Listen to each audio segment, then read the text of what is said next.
Hello, everyone. Good afternoon. My name is Angel Antonio Ruiz, Director of Arts and Culture here at Centro. We're going to have a great time today. We've been waiting for this cafecito with the one and only Mariposa Fernandez, directly from El Bronx. Welcome, welcome. And in conversation with our dear friend Urayoan Noel, who already moderated a panel with Willie Perdomo like last semester, but we've been really excited and waiting for this one to happen. So welcome both, welcome Mariposa. It's an honor to have you here at Centro. And thanks Urayoan for being here with us today. Thank you. It's an honor to be here. And I just want to share with everyone that is joining that I am at Lehman College in the Bronx where I teach, and I'm here with my students. And maybe at the end, I will turn the camera, but this is my Intro to Women and Gender Studies course here in the Women and Gender Studies program at Lehman. So some of them are logged in, but they're all here. So thank you, and thank you for having me, and hola, Ura. Hola, Mariposa. Thank you for joining us. Saludos, everybody. I wanted to start off asking you about a performance you did a little over 5 years ago. That was one of the most powerful things that I have witnessed. And it has to do with when you got married to Puerto Rico a few short weeks after Hurricane Maria. And I know you've been thinking about documentation of that performance, but you've also been thinking about renewing your vows to Puerto Rico, right, as part of an extension of that performance. So I wonder if you could tell us a little bit about the genesis of that piece, where you are now, right, with that project, and also how it fits in to your longstanding and important work as a poet and performer. Thank you, Ura, for that question. And this flag actually was present at the Point CDC ceremony where you came. You were there. You were one of about 100 people on November 1st, 2017. El Día de los Muertos, El Día de los Santos for a lot of Puerto Ricans. And it came out of an idea of raising money, but also gathering material resources to send to Puerto Rico. So the idea was a ceremony where we as a community, because it was my wedding to Puerto Rico, but it really was a community wedding. It was a community wedding where I invited folks to renew or to make a commitment, a public commitment to love, honor, and cherish Puerto Rico for all the days of our lives, and humanity, and each other. And so this year will be the 5-year anniversary, and there's footage. There's archival footage that I'm just seeing now for the first time because it was I've never had an opportunity to see it, and I would like to have a gathering, hopefully at the Point, where we could have a community renewal of the vow, and in the same vein that Pedro Pietri would have the Nuyorican baptisms, to have it be a community thing, and to screen some of that footage and have it open to the community and use that as a fundraiser for one of the organizations or several organizations, like maybe Taller Salud, or a number of organizations that are doing work, working with women and children in Puerto Rico.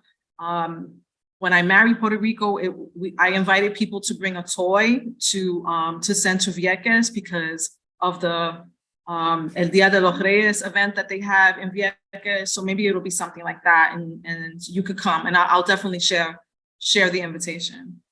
Thank you for that. Yeah, for folks who don't have a sense, right, of your trajectory, I just think it's really important to note that people obviously know you for classic poems like Diasporican, right, Ode to the Diasporican, and as a performer of those poems. But I, as a scholar, right, and also as a fellow poet and follower of your work, think of on the page and off the page, right, as these constellations, right, in your work. And your work is close to theater in some places, right, closer to fiction, right. It has closer to visual arts and involves collaboration, as you mentioned in this piece. And I know someone who was important to you in this piece and more generally in your trajectory as an artist and an activist was the late great Ntozake Shange, right? A foundational figure, right, of the Nuyorican Poets Cafe, right, but also a key global South feminist figure, right, and of course her choreo poems, right, opened up so much of a space for us to think about the relationship between the body, right, the self, the community, and just political imaginary. So I wonder if you wanted to say something about Ntozake's role in your work more generally, or in that piece in particular, and maybe you have something to share along those lines with us as well. Thank you so much. And just for my students or anyone in Zoom, and hello, shout outs to everybody. I see you and thank you for the love that you're putting in the chat.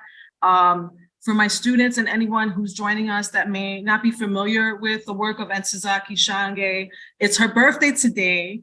And so thank you for shouting her out, Ura. She turned 70 in 2018, just 2 weeks before she became an ancestor. Also in October of 2018, she joined me in Puerto Rico at the La Festival de la Palabra. And Ntozake was also the matron of honor when I married Puerto Rico. She came from the Bronx, and she's a part of that archival footage, which it makes that footage even more valuable. The fact that she was there and that she opened up by saying, in honor of my love of Puerto Rico and the Puerto Rican people. And her role in those early days of the founding of the Nuyorican Poets Cafe, it really embodies that the Black arts movement and the Nuyorican movement were not two separate things going on. They were intertwined. And she was dear friends with Pedro Pietri and with Adal Maldonado. And we're definitely going to be studying her work. In addition, I just want to add to in case you didn't say that this part, to let my students know here at Lehman and whoever may be joining, that what also makes Ntozake iconic is that she was the second African-American woman to have a major play on Broadway, with Lorraine Hansberry and A Raisin in the Sun being the first. And she also was important not only for women, but for the LGBTQ community. And when for colored girls who've been suicide, when for colored girls who have considered suicide when the rainbow is enough was republished, she updated it to include a monologue about a woman who was living with HIV and AIDS. And so she always pushed the forward, and in breaking silences and in giving voice to important issues that were and still are in many cases being silenced. She was really important, and I do want to read. I'm looking in my Google Doc, just one stanza from my love poem to Ntozake and me. But while I do that, do you have another question about Zaki or about anything else? Well, just maybe to reflect, right, on what you shared, that I totally see those layers of Ntozake's work in your performance for Puerto Rico, because as you mentioned, it's not some atomized nuclear family view of marriage, right? It feels very much attuned to the diaspora, to the ancestors, right? To the tias, to the abuelas, to this expanded notion of family, but also very queer, right? In the sense that it's thinking about alternatives, right? To, kind of hetero-patriarchal formations, right? And so it's really wonderful to get that sense how in a piece like that, you're in conversation with such a foundational figure as her. Yeah, and I remember when I first met Iris Morales, who I believe was another guest of the Cafecito series, which by the way, congratulations for the Cafecito series and for having this way for our community to connect and to learn about El Centro and be connected to El Centro and the archives and all that make this centro important and valuable. And so Iris Morales, when I met her years ago, Iris Morales was a member of the Young Lords Party, and she produced a film which just celebrated a big, I think 25th anniversary or 20th anniversary, Pa'lante, Siempre Pa'lante. In her living room, she has a huge poster of Entezaki and For Colored Girls Who've Considered Suicide When the Rainbow Is Enough, an original from 1976 from Broadway. And from people that I recall hearing stories of the impact that even the image had on them. And I know it had on me when I was 14 years old and I pulled that book off of the library shelf. But back in the day, when it was on Broadway and that poster was in the New York subway system, the impact that it had on people and the importance of representation. And so the name is spelled, can I type in here? Entezaki Shange. It means she who walks with lions. And then I'm gonna ask one of my students to look up the second part. I think Shange, I don't remember off the top of my head. I believe Entezaki is she who walks with lions. So this is the poem, and I'm gonna read the last few stanzas. Entezaki, thank you for the courageous example to find and act on the means to reclaim the lost innocence of my Black Boricua Bronxeña girlhood, to create a beautiful mosaic of dreams shattered into a million fragmented pieces, to give birth to a new universe of purpose and conviction, a work of art in an open sky of inspiration for all the Black and brown girls like me, born free, born with the divine right to be on this planet, to be loved, valued, and respected. Because of you, I'm a poet who believes not in writing poems on L-shaped desks with lakeside views, but in birthing poems on tile floors, back up against wooden doors. I am a poet who believes in creation, in writing poems to inspire the next generation.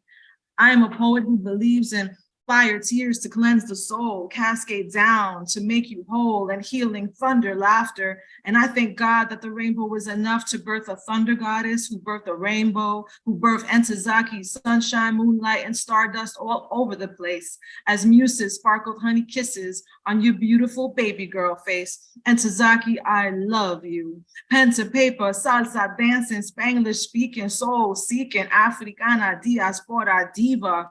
Entezaki, I believe in you. You are the iridescent rainbow reflection, constantly reminding me to believe in myself.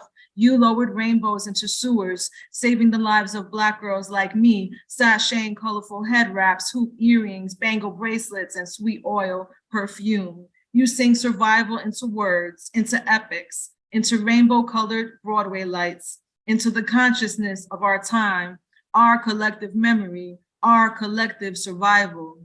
To know you is a blessing, to be hugged warmly, to look into your beautiful coffee eyes that whisper, this poem is for you. And I'm gonna stop there. I'll share it with you all later, but I'm gonna stop there for the sake of time.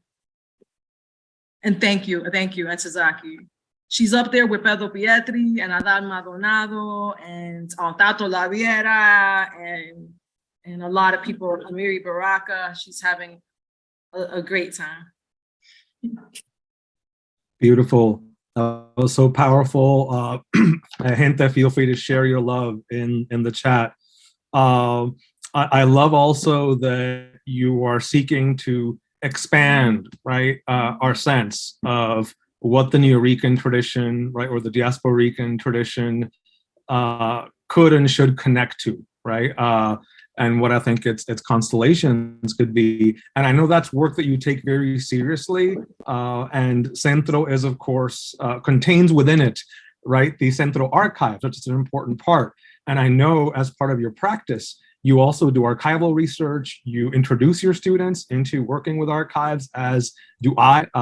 And we talk a lot about how precarious archives are when it comes to our people, right? How silenced and how undermined our histories are. And in that sense, I wanted to ask you about how archival work and research more generally fits into your practice as a poet and performer, as an artist more generally, right? Because we tend to think of archives as a place where researchers go, right? Even Centro archives, when in reality, it has a much more holistic connection to our communities, plural. And then if regarding that, you wanted to say something about centering Black queer women, right, in your practice. And of course, you just mentioned Osaka, but I'm also thinking about your work with the writer and poet Senen Moreno, right, who's been so overlooked in the Nuyorican tradition. And I know you have a broader project of not exactly recovery, but recovery y algo más, right? You're thinking about her work and of what it can open up for your own work and for us as a community. So it's a general question, right, about archives and how you make use of them as a poet and a performer in ways that we might not think about, because we think of archives and research as the domain of scholars, but also maybe on how you're approaching archival and research work centering Black queer women perspectives. That is a dope framing, and I really appreciate all of that, like how you created a whole context for me to share my thoughts around, which are I have immense thoughts around it. I fell in love with the archive, or the notion of the archive, even before I knew what the archive was, because people would talk about the archive and they didn't understand, like they didn't explain what it was. Like, what do you mean the archive? And then there was this kind of like attitude, and I'm talking to my students here because they're here in the room. But of course, I'm talking to y'all, I'm talking to you, and everybody that's here, and even the people that are here in the future, because this is kind of like dope about technology, that this is being recorded and it's going to be archived. And we are speaking to the future. We are creating the future with language. That the archive was talked about as this mysterious thing. And I think that we get to demystify it. And as we decolonize, as we say, we get to preserve our stories, because our stories matter. And oftentimes the stories of working class people, of immigrant people, don't get preserved because they don't get archived. And there's an African proverb that goes, I've mentioned this, and some of you know the proverb because it's here. When an elder dies, a library burns to the ground.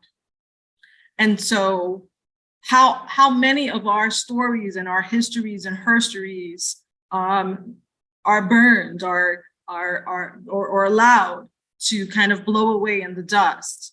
And Senen Moreno deserves to be in the archive. And so we have the power to actually create and to focus a light. And even if we don't use the word recover, or we could shine a bright light on the memory of Senen Moreno, who many of us, even Urayoan, read with, because those of us that were on the poetry scene, that are our age and our generation, that were reading in the 90s and in the early 2000s, got to read with Senen.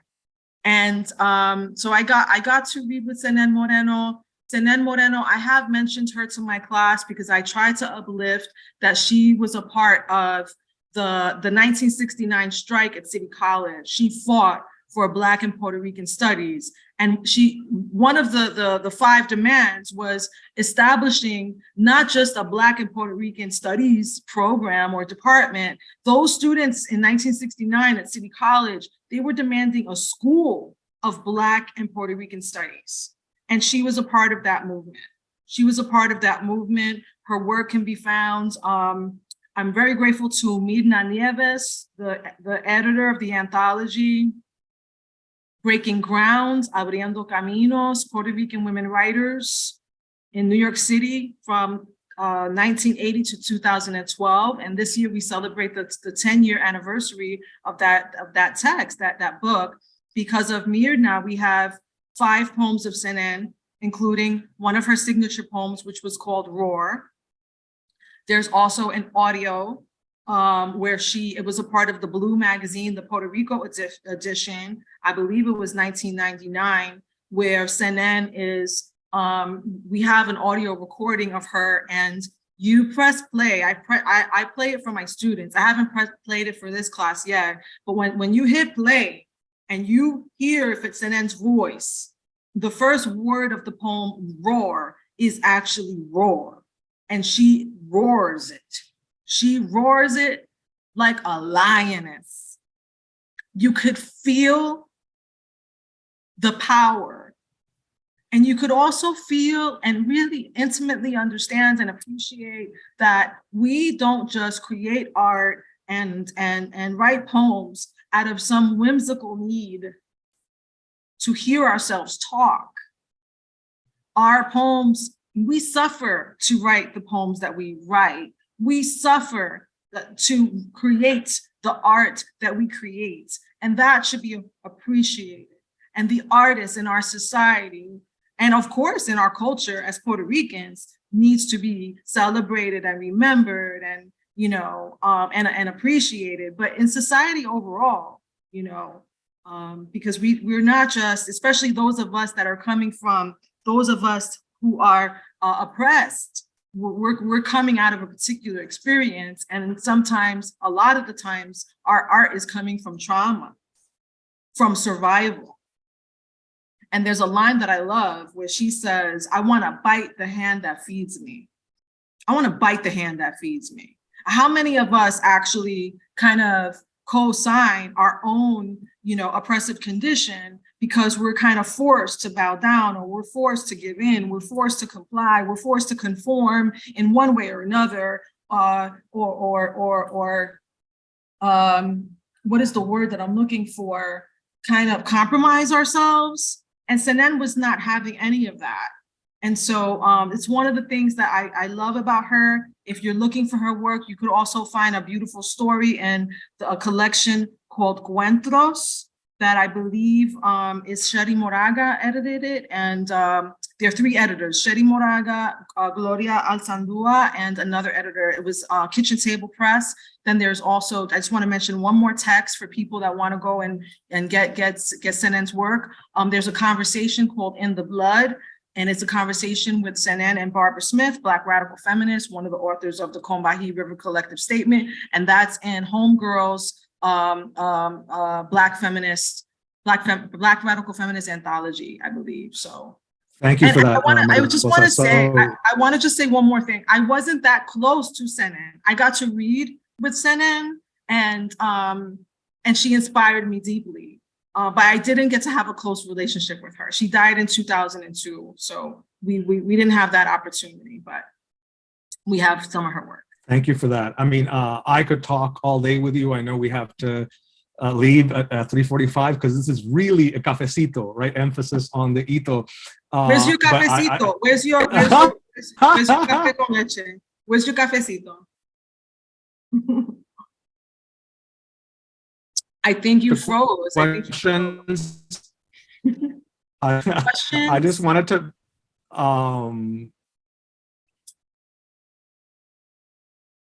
Yeah, I think we can skip to. Does anybody have a question here? It says no open questions. No one in the room has a question. I have 20 students here. The writer is Sanen Moreno. I put her name in the chat. Caitlin, you have a question? Some people have written questions. in So the what chat. really inspires me, I'm sorry. What really inspires me to write is, well, one, I grew up in a family where children were expected to be seen and not heard. I went to Catholic school. In a lot of ways, my voice was not that stopped me from speaking, but I think writing is a way to express often what society doesn't want us to express. And something that I still affirm is that creating platforms is very important in a society that seeks to silence us. And so when I share my work, then that creates a space for other people to share their stories. What's my motivator? I think about my family. My mom, she's not with me physically. She's an ancestor now. She passed away in 2010, but my mom loved stories. She worked at New York University, where she was a receptionist and she was an administrative assistant. She was very proud of that job that allowed her to send her twin girls to school. I got 100% tuition remission when I was in the 7th grade. My mom came home after getting that job, which she intentionally interviewed at universities that offered tuition remission. That was her strategy. She came home and she said, "You girls better go to college because you're going to NYU." And I was in the 7th grade, and that was the first time I heard the word college.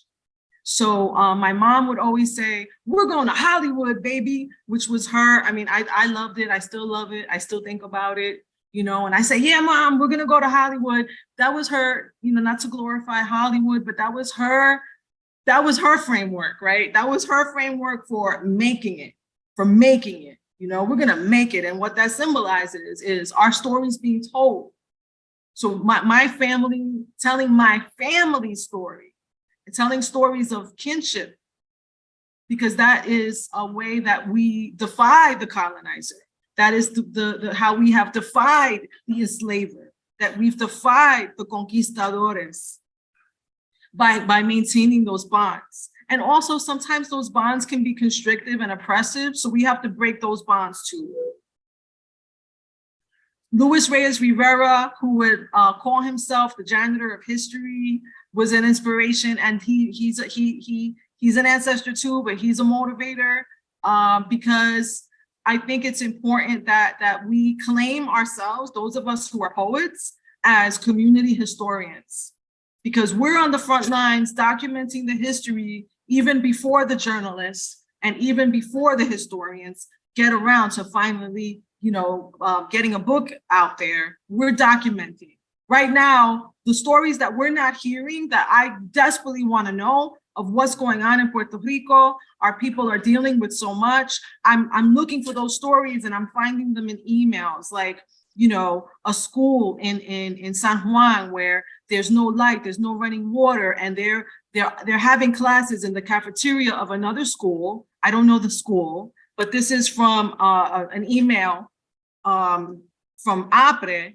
And I think the name of the organization is called Roots and Resistance, and they do like drama in the schools, and it's Tere Martinez who's doing it. And so I'm reading the email, and the kids, the students, high school students who are expressing that they were little when Hurricane Maria happened. And now that they're teenagers, they're aware that there's a difference between a natural disaster and an emergency that is created by a government that's negligent and a government that is not just, que no es justo. And the story in this email was about a student in a role play that threw a table across the room or across the wall. So there's a poem in there. And those students, they're on the ground, they're writing those poems, they're documenting the history, and we need to listen to them.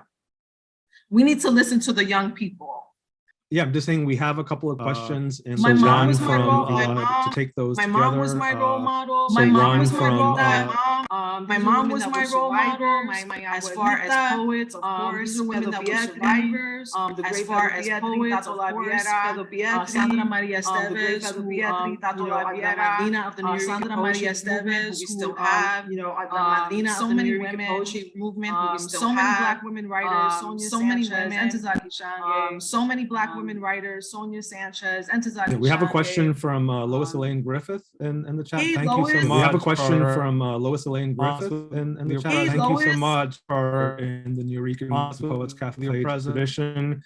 And then we have a question further down from Angel Antonio about what is next. And then we have a question further down from Angel Antonio about what is next for So you what and is, what you're working on. Lois's So I wondered if you question? wanted to take those two. Lois asks, So how can what we is, strategize Lois's to question? place us children of the Caribbean Lois asks, how can we strategize the American to place us slash children of the English Caribbean canon? archipelago into the American/English canon? I think one way of us strategizing is actually infiltrating education, teacher education programs. We need to write our way into school curriculums starting from K through 12. I think it begins there. We can't wait for students to be first-year students and in college, for them to read about themselves and discover their own history. And my students, some of them are nodding their heads now. But I think that's one way. And also that we need to go back to publishing each other, self-publishing each other, not just self-publishing. We need to be more collectively minded. And then the next one is, projects that I'm working on. Well, I am a Mellon Fellow, so I'm really grateful for, for the honor of the Flamboyant Mellon Fellowship. So I'm working on a collection, but I do have enough work for more than one collection, but I'm starting with one. And as far as the archival research that helps me create my poetry, I'm really inspired by the Jesus Colon papers, and it inspires me to write more about labor exploitation, discrimination at work, my own personal experiences of, also witnessing what my parents struggled and the people in my family struggling. And I want to write more about that, because I think that we have this myth of, the middle class myth, when, who's middle class when if we have things and if we have nice things, if we're like buried in debt and credit card debt in order to obtain, these things. Like, I think I grew up thinking mistakenly, I didn't have an understanding of what being working class was. So I'm really interested in that. And also I use the Jesus Colon papers to inspire my students to write about labor and those experiences and class. Because we have a lot of examples and a lot of work to inspire stories around race, ethnicity, and gender. But I think labor and class is an area that I'm inspired to go further, deeper into that direction. Thank you for that, Mariposa. So shout out to Jesus Colon, the Jesus Colon papers at Centro. Someone asked up thread where those are. They're at the Centro archives at the Hunter School of Social Work in El Barrio, and you can just Google and email them and make an appointment. You don't have to be a scholar or an expert to consult them. We have a couple of minutes left. I'm wondering, Mariposa. Oh, I wanted to just shout out Miguel Agarin and also the NYU Hemispheric Institute collaboration of the Nuyorican Founders Project that Lois has begun with Karen Jaime and other people. And I think also it's important that we recently at Centro, I saw that you had something dedicated to helping people to preserve their own archives. That's really important that we learn how to do that also that we we have to separate them out, because if God forbid something happens, you know, and all your archives are in one place, whether they're digital or hard copy, then that would be a loss, you know. Thank you, Absolutely. Mirna Nieves. Oh, Mirna Nieves. Mirna. Mirna's in here, and I think having Mariposa. the Centro, so have a celebration of breaking grounds, abriendo caminos, because we're in the 10-year anniversary, would be another great way to celebrate. So we have a couple of minutes, Mariposa. Preserve the work. Yes. Do you want to leave us with a poem, maybe? I'm thinking we have a couple of minutes. If you have something short that you would like to share with us. I would say, sure. My students here have not heard my signature poem, Ode to the Diasporican. Have you heard it? No, they're shaking their heads. No. So I'll recite that one. And I have mi bandera. Mira mi cara puertorriqueña, a mi pelo vivo, a mis manos morenas. Mira mi corazón que se llena de orgullo y dime que no soy boricua. Some people say that I'm not the real thing, boricua that is, because I wasn't born on the Enchanted Island, because I was born on the mainland north of Spanish Harlem, because I was born in the Bronx. Some people think that I'm not bona fide because my playground was a concrete jungle, because my Rio Grande de Loíza was the Bronx River, because my Fajardo was City Island, my Luquillo, Orchard Beach, and summer nights were filled with city noises instead of coquis, and Puerto Rico was just some paradise that we only saw in pictures. What does it mean to live in between? What does it take to realize that being Boricua is a state of mind, a state of heart, a state of soul? Mira mi cara puertorriqueña, a mi pelo vivo, a mis manos morenas. Mira mi corazón que se llena de orgullo y dime que no soy Boricua. No nací en Puerto Rico. Puerto Rico nació en mí. Thank you. I want to turn to see my students. Wave, everybody.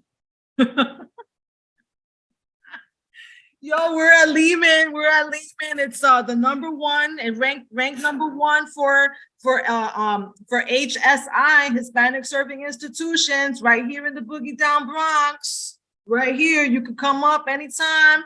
Come and visit. Oh, you make me proud. You make me proud. And I see Alba Hernandez, Alba Delia Hernandez. You got to go check out her work. We need to support each other's work. Let's go down to the Nuyorican Poets Cafe. We got to shout each other out. We got to uplift each other. We got to support each other.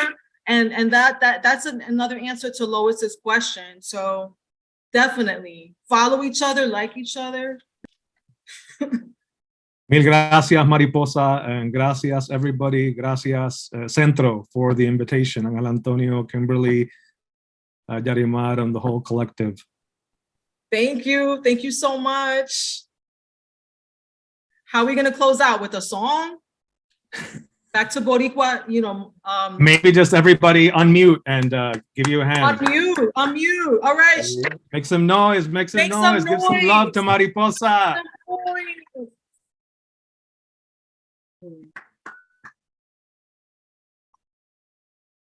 Thank you very much, Mariposa. Thank you, Urayoan. Stay tuned to Centro. On October 27th, we're going to be talking about corruption in Puerto Rico, another exciting thing. So thank you all for this beautiful, beautiful conversation. It was really inspiring for all of us. It was an honor to have you both here at Centro. So thank you all. Have a great afternoon. Goodbye.